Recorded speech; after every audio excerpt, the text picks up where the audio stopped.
Most people counted out the Oregon women's basketball team after its historically terrible performance last year. But that's all changed as last week, the Ducks were included in the AP Top 25 poll for the first time since February of 2023. Nobody thought Oregon would be in this spot after one of the worst seasons in program history. Last year, the Ducks finished the season with an Oregon record 14 straight losses and totaled 16 conference losses on the year. In response, Oregon head coach Kelly Graves got busy in the offseason and acquired 7 new transfers. Headlining that group is North Carolina transfer Deja Kelly, who led the Tar Heels to the NCAA tournament every year she was with the team. In her final 3 years with North Carolina, she led the Tar Heels in scoring while receiving all conference first-team honors each season. Now in her first 4 games in an Oregon uniform, she leads the team in minutes, scoring, rebounding, and assists. Another veteran leading the way for the Ducks is Peyton Scott. After 4 years at Miami of Ohio, Scott transferred to Oregon back in 2023. However, her season ended in the first quarter of the Ducks' season opener last year when she suffered a season-ending knee injury. The plethora of new talent and Scott's return to the floor have guided the Ducks to a 4-0 start this year. The team's most substantial win was a 2-point victory over the number 12 ranked Baylor Bears, a team that made the NCAA Tournament Sweet 16 last year. This snapped Oregon's 14-game losing streak against ranked opponents and lifted the Ducks into the final spot in the AP Top 25 at number 25. And today, they climbed the rankings further and are now slotted in the number 23 spot in the AP poll. The Ducks will play their entire non-conference schedule at home this season. Oregon continues its home stretch tonight at 6 p.m. against Grand Canyon and Auburn at the same time on Wednesday. With Duck TV, I'm Isaac Dubey. To work in sports broadcasting, you have to be willing to work weekends, late nights, early mornings, but did you ever think an announcer could work a nearly 24-hour day? That's what Rece Davis pulled off as he clocked in a 22-hour marathon shift last Saturday. Starting his morning on College game day in Berkeley, California, he arrived on set at 1 a.m. Pacific time, preparing for a 6 a.m. start time. He reduced his usual energy and passion on the show, but discovered some unexpected news after wrapping up at 9 a.m. Dave Fleming, who was supposed to be the play-by-play commentator for ESPN's Miami Cal game, called out due to personal matters, according to the Miami Herald. Since Davis was already in Berkeley, ESPN tapped him to call the game, which began at 7:30 p.m. Pacific.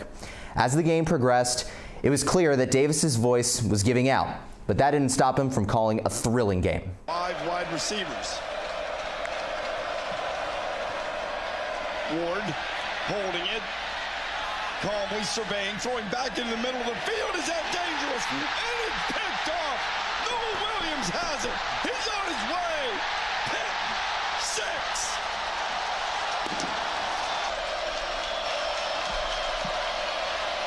From his end zone, Restrepo open. Xavier Restrepo into Bear territory. He's on his way. Can he get it in? And just like that, one into the other, 77 yards. There are no reports on how Davis is recovering, but he'll have a quick turnaround preparing for another West Coast College game day this Saturday in Eugene, Oregon. ESPN's rival, NBC Sports and Peacock, will be streaming the highly anticipated Oregon versus Ohio State matchup, so Davis is off the hook with calling the game. For Duck TV, I'm Isaac Dubey. History was made last weekend in Autzen Stadium as Oregon got their highest ranked victory at home in program history. Duck and Buckeye fans also made history as a record 60,129 supporters packed the stadium on Saturday night. With the number 2 and number 3 teams in the nation squaring off, this game was expected to have massive implications in the new expanded college football playoff. And it did not disappoint, as there were 7 lead changes and both teams combined for nearly 1,000 yards of total offense. And it started right away as quarterback Will Howard trying to find his tight end downfield. Will Kazmarek, linebacker Jeffrey Bossa ripping that one away, coming away with it, but they end up calling it a first down, a 32-yard gain. You can see on the replay, Kazmarek never actually had it, and Bossa took it away, but they called it a first down, didn't review it, and on that drive, Will Howard punches it in for a 1-yard touchdown. He had a great day, 28 for 35, 326 yards, 3 total touchdowns, including that one. There. Just a few plays later, though, Quarterback Dylan Gabriel going deep for Evan Stewart for 69 yards. Gabriel and Stewart had a great day, connected for 149 yards. This one, the biggest connection of the night. And then in the red zone, who else does Gabriel go to but Evan Stewart? And he makes an incredible catch on this play, able to stay in bounds. Defender was draped all over him, and he still pulls in the ball and hauls it in. You can see on the replay, does a beautiful job. Defender is blanketed all over him. He gets that left foot in bounds, and it's called a touchdown. It's 15-14 in the second quarter. Ohio State, though, answers right back. It's their third touchdown drive of the first half, as this time they find Emeka Egbuka. And now OSU takes the lead back. They lead it by 6 late in the second quarter. Dylan Gabriel, though, in Oregon answering right back. This one to Tez Johnson for 48 yards. Oregon leads it at the break, 22-21. And you know, Gabriel, he really showed off his arm in this game. This one, a beautiful ball. This one going to Tez Johnson. Big play. Gabriel showed off his arm all night. So that sets up Ohio State. 1:47 to go, down by 1.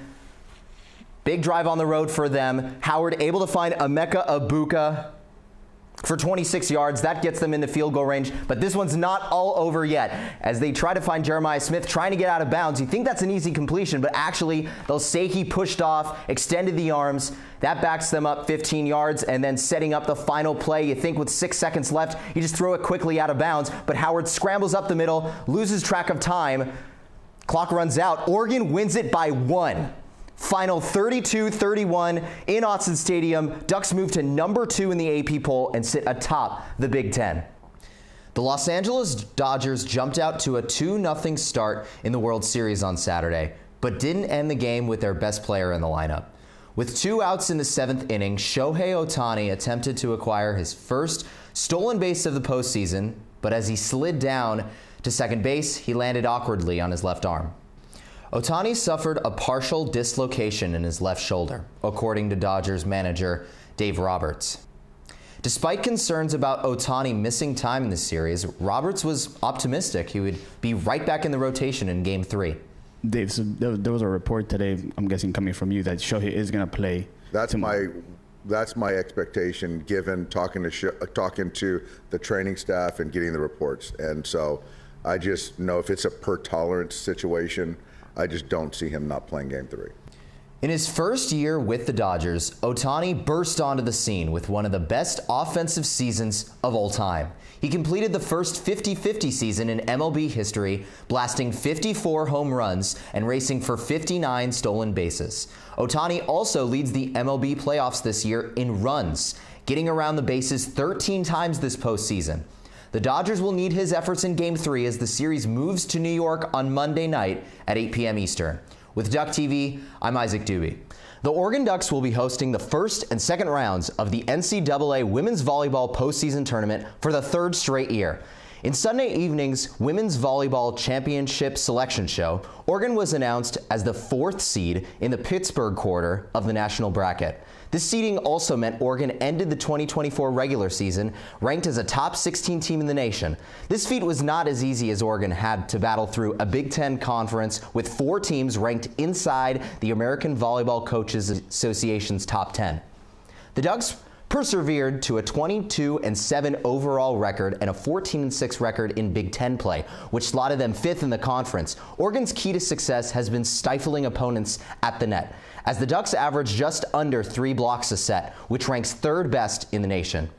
Oregon's opponent in the first round will be the High Point Panthers from North Carolina. The Panthers earned an automatic bid to the national tournament after winning their 3rd consecutive Big South Conference title. High Point takes a cross-country trip to Matthew Knight after winning 13 of their last 14 matches, which were all against conference opponents. The Panthers will battle Oregon at 6:30 Pacific time on Thursday. Just before them, the number 22 ranked Texas Christian University and the University of Hawaii Rainbow Wahine will play at 4 o'clock Pacific time.